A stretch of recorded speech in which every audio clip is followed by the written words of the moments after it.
Sahabat Umar bin Khattab menjadi khalifah. Nah, sekarang bagaimana Umar bin Khattab menjadi khalifah? Setelah wafatnya Abu Bakar, Umar bin Khattab kemudian dibaiat menjadi khalifah kedua. Baiat itu artinya apa? Baiat itu artinya disepakati, ya, disepakati. Jadi semua orang bersepakat bahwa Umarlah yang berhak menjadi khalifah. Nah, ketika Abu Bakar menjadi khalifah, itu ada perselisihan, ya kan? Masih ingat ya ceritanya? Ketika Nabi Muhammad wafat, itu nggak ada pesan dari Rasulullah siapa yang menggantikan menjadi khalifah, yang menggantikan Rasulullah menjadi pemimpin umat Islam siapa? Ya, Nabi Muhammad tidak meninggalkan pesan apa-apa. Nah, akhirnya menimbulkan perselisihan di kalangan Muhajirin dan Ansor, ya. Muhajirin itu orang-orang Mekah yang hijrah ke Madinah, sedangkan Ansor ini adalah orang-orang Madinah, ya, orang penduduk asli Madinah. Nah, ada perselisihan antara orang Muhajirin dan orang Ansor. Dua kelompok ini merasa paling berhak untuk menjadi pemimpin. Kenapa? Orang Muhajirin merasa berhak menjadi pemimpin. Karena apa? Karena merekalah yang sejak awal menemani Rasulullah dalam berdakwah. Nah, sedangkan orang-orang Ansor, ini mereka juga merasa berhak untuk menjadi pemimpin. Karena apa? Karena mereka merasa merekalah yang sudah menolong, ya, yang sudah menerima Rasulullah dan orang-orang Mekah yang hijrah ke Madinah. Jadi tuan rumah ini merasa berhak untuk menjadi pemimpin karena merasa sudah menolong. Nah, akhirnya ya setelah terjadi musyawarah disepakati bahwa Abu Bakar yang berhak menjadi khalifah. Nah, setelah khalifah Abu Bakar meninggal, kemudian Abu Bakar ini membuat wasiat, ya, membuat pesan. Ya, Abu Bakar menulis wasiat yang akan menggantikan Abu Bakar menjadi pemimpin itu adalah Umar. Jadi dipilih langsung oleh Abu Bakar.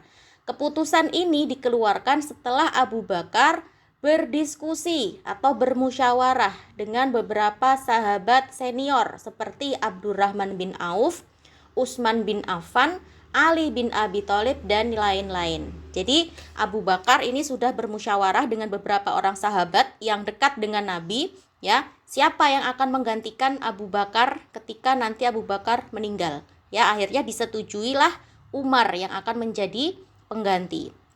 Nah, pada waktu Umar menjadi khalifah saat itu beliau berumur 53 tahun. Jadi sudah lumayan tua ya Umar menjadi khalifah. Nah, Khalifah Umar bin Khattab merupakan khalifah yang terkenal sangat tegas, memegang janji.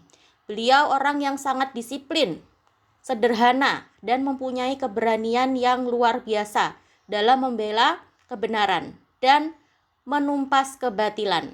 Oleh karena itu, Umar bin Khattab dijuluki Al-Faruq.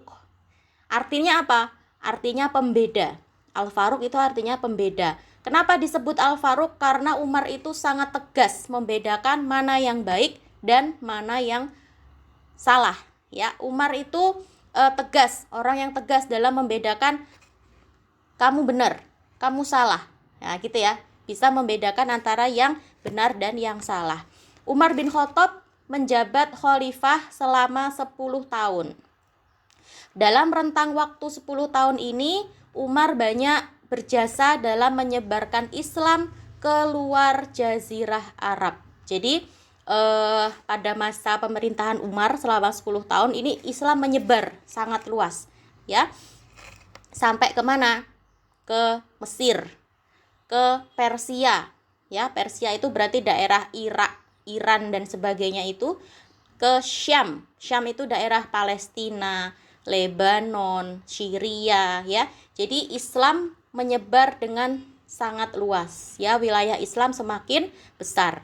Nah, belum sampai misi ini berhasil. Ini pada waktu Abu Bakar, ya. Pada waktu Abu Bakar Islam itu sudah sampai Persia, sudah sampai Mesir, sudah sampai Syam.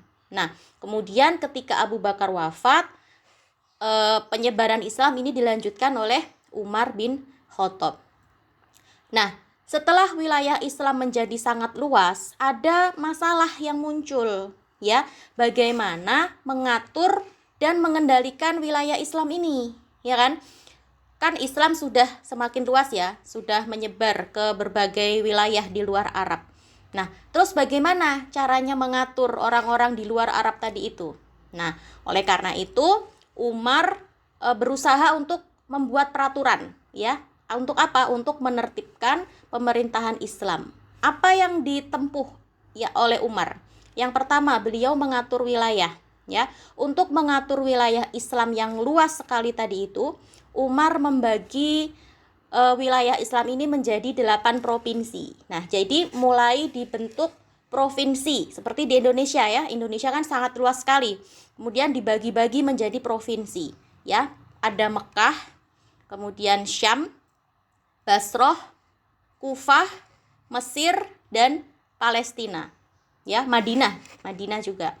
Nah, setiap provinsi ini diperintah oleh seorang gubernur. Nah, pemerintahan pada setiap provinsi itu diberi hak otonomi untuk mengurus daerahnya masing-masing.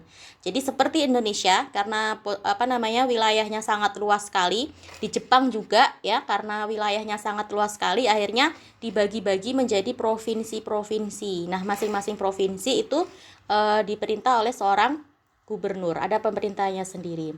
Kemudian Umar juga membentuk berbagai jawatan pemerintahan atau dewan-dewan dengan prinsip musyawarah. Dibentuk pula lembaga pengadilan dengan hakim-hakim yang terbaik. Salah satunya adalah Ali bin Abi Thalib. Kemudian yang kedua, apa yang dilakukan Umar? Mengatur keamanan negara. Untuk kepentingan keamanan dan pertahanan, Khalifah Umar bin Khattab melakukan yang pertama, beliau mendirikan pusat militer di Madinah, di Kufah, Basroh, Mesir, Damaskus, Homs, dan Palestina. Dia memberikan perhatian sampai kepada hal-hal yang sangat kecil yang dibutuhkan bagi tentara. Khalifah Umar membagi tentara menjadi tentara reguler dan tentara yang sukarelawan atau cadangan. Beliau juga membangun pusat-pusat militer yang besar di Armenia dan Azerbaijan. Ya, jadi Umar mulai membentuk tentara, pusat militer. Ya, untuk apa? Untuk menjaga pertahanan Islam. Ya, karena wilayahnya sudah sangat luas, Islam sudah mulai besar nih, jadi negara yang besar, harus punya pusat pertahanan. Ya, biar kalau tiba-tiba diserang sama negara lain, ya Islam sudah siap, negara Islam sudah siap. Ya. Kemudian yang kedua, Umar bin Khattab juga membentuk Diwan al-Jund atau jawatan militer yang berkewajiban menginventarisir dan mengelola administrasi ketentaraan dan untuk menjaga keamanan dan ketentraman masyarakat yang diperintahnya. Dibentuk juga jawatan kepolisian. Nah, jadi selain membentuk tentara militer, Umar juga membentuk kepolisian, ya. Kemudian yang ketiga, mengatur keuangan negara. Apa yang dilakukan dalam mengelola keuangan negara? Yang pertama, Umar mendirikan Baitul Mal. Baitul Mal itu apa? Baitul Mal itu seperti misalnya orang membayar zakat, ya, membayar infak, sedekah, itu dikumpulkan ke Baitul Mal. Nah, kemudian harta yang terkumpul tadi itu akan didistribusikan atau dibagi-bagikan sesuai dengan pos-pos yang sudah ditentukan, ya. Nah, siapa yang mengelola Baitul Mal pada waktu itu, pada zamannya Umar, ya? Dipercayakan kepada Abdullah bin Arqam yang dibantu oleh Abdurrahman bin Ubay dan Mu'aqib. Ya, jadi dengan adanya Baitul Mal ini, misalnya rakyat membayar pajak, membayar zakat. Nah, semua uang yang terkumpul ini dikelola oleh Baitul Mal, ya. Nanti uangnya ini akan disalurkan untuk kebutuhan-kebutuhan negara, ya. Misalnya untuk membangun rumah sakit, untuk membangun masjid, ya, untuk membangun sekolah. Seperti itu, uangnya dikelola dengan baik oleh Baitul Mal. Kemudian yang kedua, Umar juga mengawasi dan menekankan pejabat untuk tidak korupsi. Ya, pejabat-pejabat itu harus bertindak jujur dan menggunakan keuangan untuk kepentingan masyarakat. Nah, jadi pada waktu pemerintahan Umar ini orangnya kan sangat tegas. Ya, benar-benar Umar itu apa? Membentuk pemerintahan yang jujur, ya, dan harus amanah. Kalau jadi pejabat negara itu harus amanah, nggak boleh korupsi, ya. Uang pajak dari rakyat, ya, uang zakat dan sebagainya itu digunakan untuk kepentingan negara, jadi nggak boleh dikorupsi oleh pejabat yang memerintah itu, ya. Itu yang dilakukan oleh Umar bin Khattab.